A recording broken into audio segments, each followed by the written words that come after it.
몇 달 전 나도 모르는 사이에 일이 벌어졌고 그 후로 저는 심심하지 않은 삶을 살고 있습니다. 할머니 때문이죠. 평생 농사를 짓고 살아온 할머니인데 어찌나 고운지 그날 이후 제 인생이 즐겁습니다. 저는 농촌에 살고 있는 이혼남입니다. 이혼하고 오갈 데가 없어서 부모님 댁에 얹혀 살고 있는 한심한 놈이죠. 쉰이 다 된 나이에 부모님의 농사일을 도우며 살고 있습니다. 결혼을 해서 전처와 함께 살 때 처음에는 행복했습니다. 아이 둘을 낳고 행복하게 살고 있었죠. 아이들이 유치원생일 때 전처는 일을 하기 시작하더군요. 마트에서 캐셔로 일을 하다가 전처는 바람이 났습니다. 자기는 사랑하는 남자를 만났으니 제발 놓아달라고 하더군요. 어쩔 수 없이 이혼을 하게 되었습니다. 그때 저는 30대 중반이었고 세상에 여자가 하나뿐인가 하는 마음에 이혼을 했습니다. 아이들은 전처가 맡았고 그 남자와 함께 살면서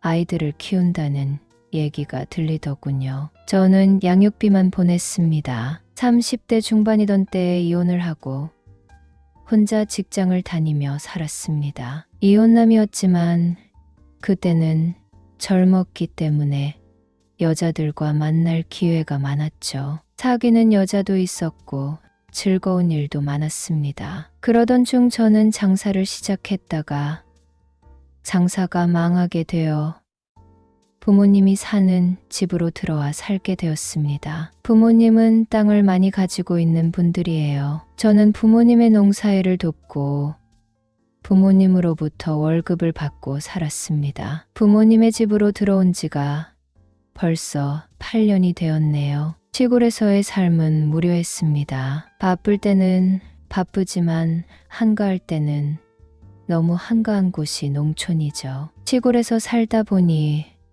자연스럽게 여자를 만날 기회가 줄어들더라고요. 게다가 나이가 점점 들다 보니 여자를 만날 기회는 더더욱 줄었습니다. 쉰도 안 된 나이에 여자 없이 살 수 있는 남자는 극히 드물 것입니다. 꼭 밤을 보낼 여자가 아니더라도 여자가 있어야 덜 외로울 테니까요. 아주머니들, 할머니들만 사는 이 동네에서 여자를 만나기란 불가능했죠. 물론 혼자 사는 아주머니들, 할머니들도 있습니다. 하지만 그분들을 여자로 본다는 것은 상상도 하지 못했어요. 제가 어렸을 때부터 봤던 분들이었으니까요. 시골에서 농사일을 하고 어쩌다가 저녁에는 읍내로 나가 친구들과 술 한잔 먹고 들어오는 것이 외로움을 달래는 유일한 일이었습니다. 외로움에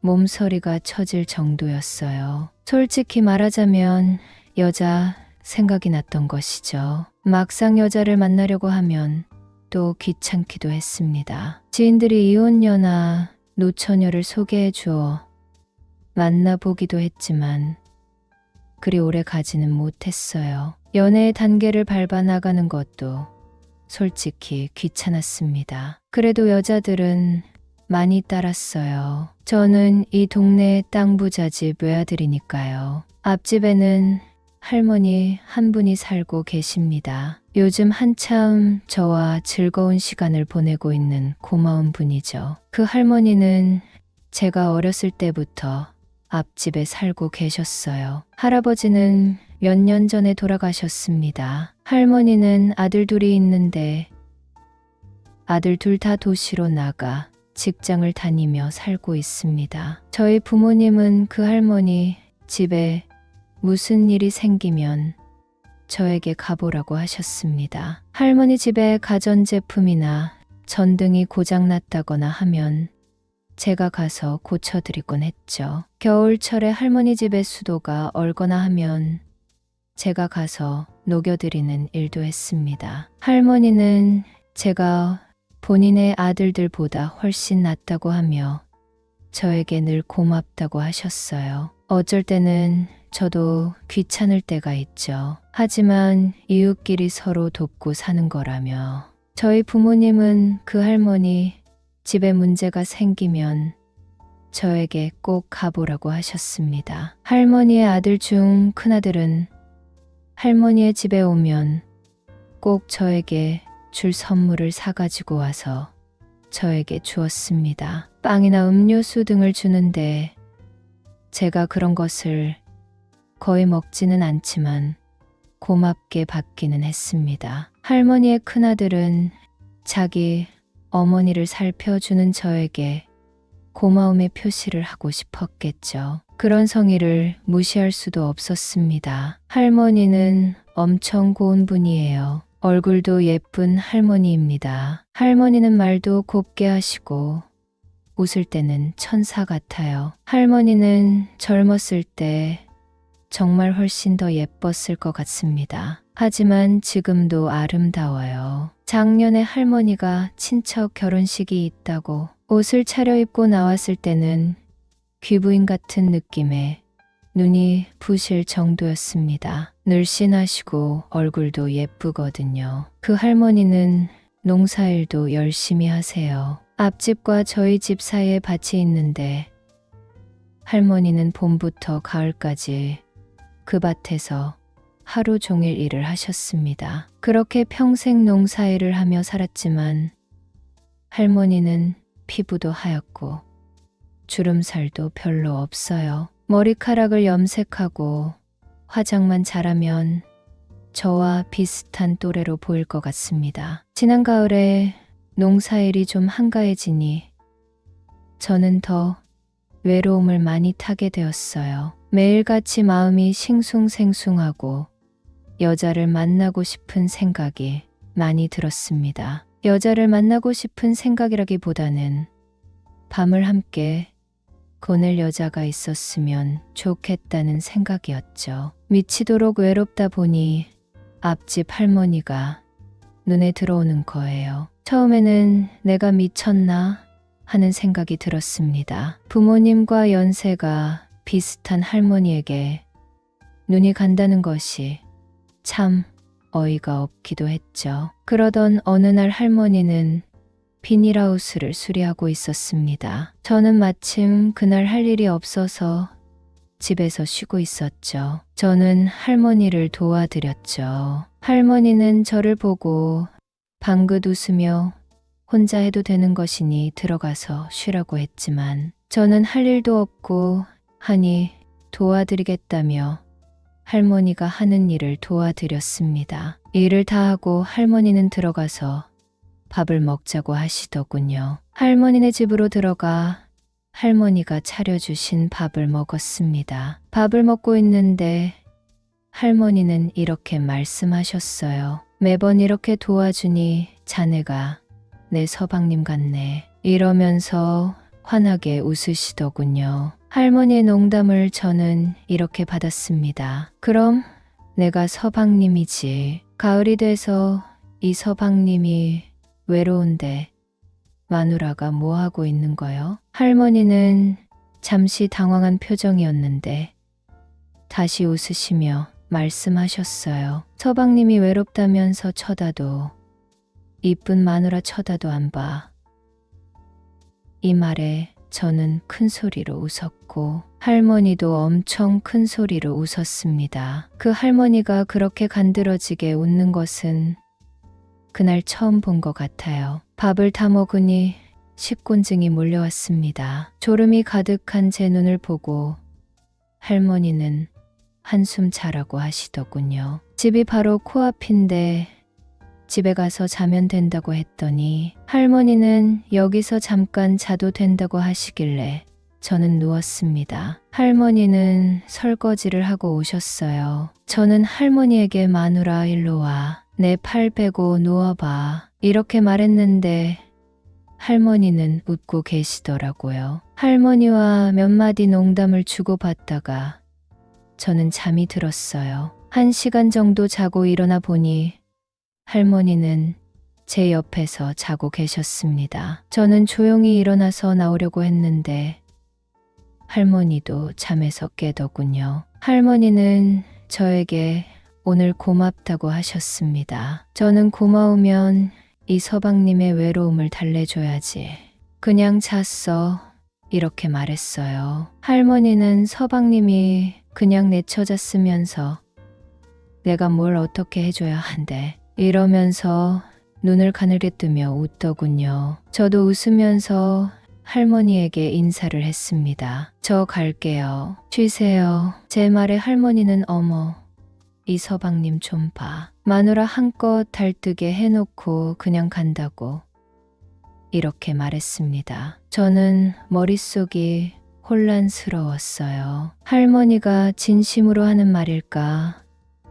이런 생각도 잠시 들었지만 설마 할머니가 장난을 치시는 거겠지. 이렇게 생각하고 웃으며 할머니 집에서 나와 저희 집으로 돌아왔습니다. 다음날 할머니는 밭에서 일하고 있었어요. 저는 할머니에게 인사를 했더니 할머니는 저를 보고 야릇하게 웃더라고요. 서방님, 잘 주무셨어?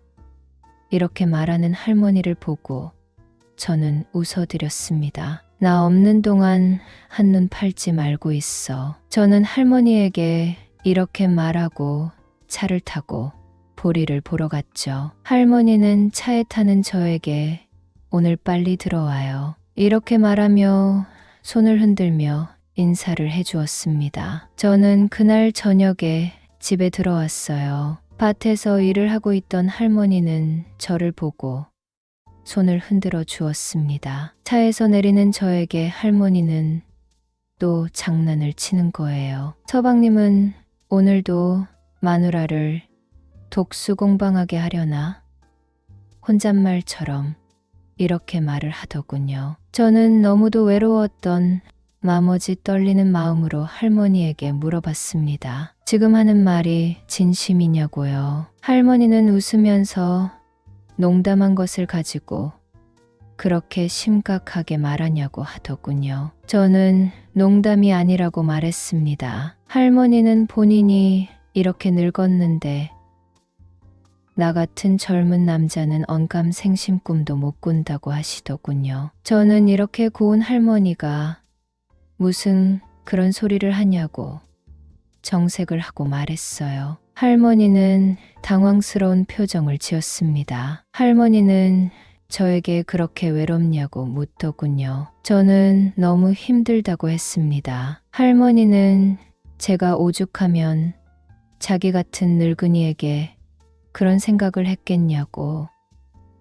제가 너무 가엾다고 하시는 거예요. 저는 그런 게 아니라 할머니가 너무 곱고 예뻐서 그런 생각을 하게 된 것이라고 말했죠. 할머니는 나도 몰라. 마음대로 해. 이렇게 말씀을 하셨습니다. 마침 주변에는 아무도 없었고 저희 집에는 부모님도 안 계셨어요. 저는 할머니의 손을 잡고 할머니의 집으로 이끌었습니다. 할머니는 순순히 저를 따르더라고요. 할머니 집으로 가서 할머니와 일을 치렀습니다. 뜨거운 시간을 보내고 나서 할머니는 제 머리를 쓰다듬으면서 이렇게 말씀을 하셨어요. 서방님, 항상 기다리고 있을게요. 자주 놀러와요. 이 말이 저는 너무 듣기 좋았어요. 그 후로 저는 부모님이 집에 안 계실 때면 할머니에게 놀러 갔습니다. 밭에서 일하고 있는 할머니를 불러 손을 잡고 할머니 집으로 이끌었죠. 할머니는 한 번도 저를 거절하지 않았어요. 한 번은 제가 할머니에게 물어본 적이 있습니다. 저 때문에 힘들지 않냐고 물었더니 서방님인데 그럼 어떡해? 이러면서 웃으시더라고요. 한 번은 밭에서 일하고 있는 할머니에게 집으로 들어가자고 했더니 아이 지금은 아들네가 와 있어요. 서방님, 아들네 가면 내가 곱빼기로 해줄게. 응? 조금만 참을 수 있죠. 이러더라고요. 할머니는 참 남자 마음을 녹이는 재주가 있습니다. 저는 장난기가 발동해서 할머니에게 이렇게 말했어요. 마누라가 너무 예뻐서 못 참겠는데 했더니 할머니는 그럼 어째요? 저기 숲에라도 들어가서 볼일 보고 올까나?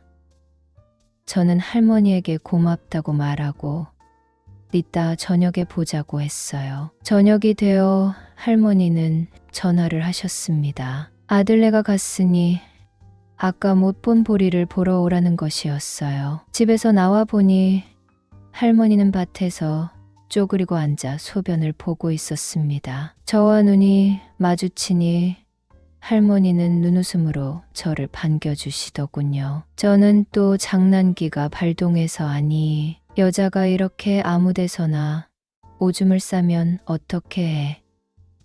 이렇게 말했고 할머니는 서방님 잘못했어요. 저를 혼내주세요. 이렇게 말하며 웃었습니다. 저와 할머니는 또 할머니 집으로 갔죠. 요즘 몇 달간 이렇게 앞집 할머니와 즐겁게 지내고 있습니다. 할머니는 정말 장난기도 많고 제 마음을 잘 알아주는 분이에요. 저를 떠받들어 주듯이 대해주는 할머니가 너무 사랑스럽습니다.